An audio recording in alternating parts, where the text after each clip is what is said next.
Air India, ये नाम आपने जरूर सुना होगा। शायद इस फ्लाइट में आपने सफर भी किया होगा। कभी देश की शान, अब टाटा समूह के हाथों में, और इस वक्त एक बड़ी चर्चा के बीच में है। वजह उड़ान नहीं बल्कि सुरक्षा का सवाल। भारतीय पायलट संघ यानी फेडरेशन ऑफ इंडिया पायलट यानी FIP ने केंद्र सरकार से मांग की है कि एयर इंडिया के सभी बोइंग 787 ड्रीमलाइनर विमानों को तुरंत ग्राउंड किया जाए, यानी अस्थायी रूप से उड़ान से रोक दिया जाए। वजह यह बताई गई कि इन विमानों में लगातार तकनीकी दिक्कतें आ रही हैं और उनकी सही तरह से जांच नहीं हो रही है। अब मामला गंभीर क्यों है, इसे समझिए। पायलट ने अपने पत्र में 2 घटनाओं का जिक्र किया है। पहली घटना 4 अक्टूबर की है। एयर इंडिया की फ्लाइट AI-117 अमृतसर से बर्मिंघम जा रही थी। अचानक बीच आसमान में RAT यानी रैम एयर टर्बाइन चालू हो गया। यह सिस्टम तभी चालू होता है जब विमान के मुख्य इलेक्ट्रॉनिक सिस्टम में कोई खराबी आ जाए या बिजली फेल हो जाए। इसका मतलब साफ है कि विमान को बीच उड़ान में किसी तकनीकी दिक्कत का सामना करना पड़ा और पायलट को इमरजेंसी लैंडिंग करानी पड़ी। दूसरी घटना 9 अक्टूबर की है। वियना से दिल्ली आ रही फ्लाइट AI-154 को भी बीच रास्ते में तकनीकी गड़बड़ी के कारण दुबई डाइवर्ट करना पड़ा, यानी उसे अपने गंतव्य की वजह दूसरे एयरपोर्ट पर उतरना पड़ा।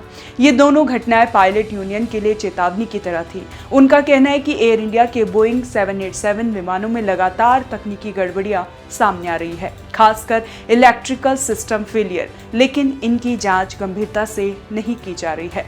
Graphics out. पायलट संघ ने 3 बड़ी मांगे रखी हैं। पहली कि AI-117 और AI-154 की घटनाओं की डिटेल जांच हो। दूसरी कि सभी बोइंग 787 विमानों को अस्थायी रूप से उड़ान से रोका जाए जब तक उनकी पूरी तकनीकी जांच न हो जाए। और तीसरी DGCA यानी direct general of civil aviation Air India का स्पेशल ऑडिट करे। इसमें फ्लाइट सेफ्टी, एयर वर्दीनेस और एयर सेफ्टी से जुड़े अधिकारी शामिल हों। अब थोड़ा समझिए बोइंग 787 ड्रीमलाइनर क्यों अहम है।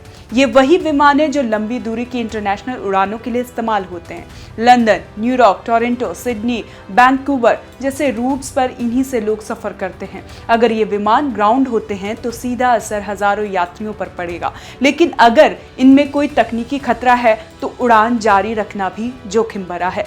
केंद्रीय नागरिक उड्डयन मंत्री के राम मोहन नायडू ने 10 अक्टूबर को देश की सभी एयरलाइनों के साथ एक बैठक की।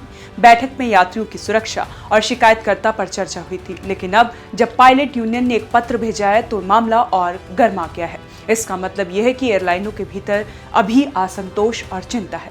अब बात करते हैं कि ग्राउंडिंग का मतलब क्या होता है। जब किसी विमान में बार बार तकनीकी खराबी आती है तो उसे कुछ समय के लिए उड़ान से रोक दिया जाता है। तब इंजीनियर विमान की हर वायरिंग, सर्किट, इंजन और इलेक्ट्रिकल सिस्टम की गहराई से जांच करते हैं। ये सुरक्षा की एहतियातन प्रक्रिया है, यानी यात्रियों की जान की कीमत पर किसी भी तरह का जोखिम नहीं लिया जाता। अब सोचिए, हवा में एक विमान उड़ रहा है, सैकड़ों लोग बैठे हैं और अचानक सिस्टम फेल हो जाए। ऐसे में पायलट को इमरजेंसी मोड ऑन करना पड़े। उस पल का डर, उस रिस्क को आप समझ सकते हैं। ऐसे में अगर पायलट खुद कहे कि कुछ गड़बड़ है तो सरकार और एयरलाइन दोनों को तुरंत एक्शन लेना चाहिए। एयर इंडिया को टाटा समूह ने 2022 में दोबारा अपने हाथों में लिया था ताकि इसे दुनिया की टॉप एयरलाइंस में शामिल किया जा सके। इसके लिए नए विमानों की खरीद, नई सर्विस क्वालिटी और बड़े पैमाने पर सुधार की घोषणाएं हुई। लेकिन अगर सुरक्षा के मोर्चे पर सवाल उठने लगे तो बाकी सब वादे बेमानी हो जाते हैं। फेडरेशन ऑफ इंडिया फ्लाइट्स की ये मांग दरअसल एक तरह की वार्निंग सिग्नल है कि यात्रियों की सुरक्षा से कोई समझौता नहीं होना चाहिए।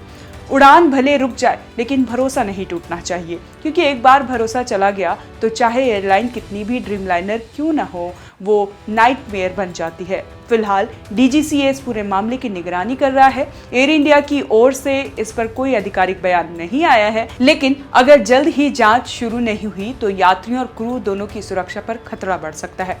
कहानी का निचोड़ बस इतना है, सुरक्षा सुविधा से बड़ी है। उड़ान तभी अच्छी लगती है जब भरोसे के साथ आसमान छुआ जाए, और भरोसा तभी रहेगा जब विमान के पंख नहीं, उसके सिस्टम पूरी तरह से ठीक हो। कैसी लगी आपको ये जानकारी, हमें कमेंट कर जरूर बताएं और देखते रहें one nation one group news.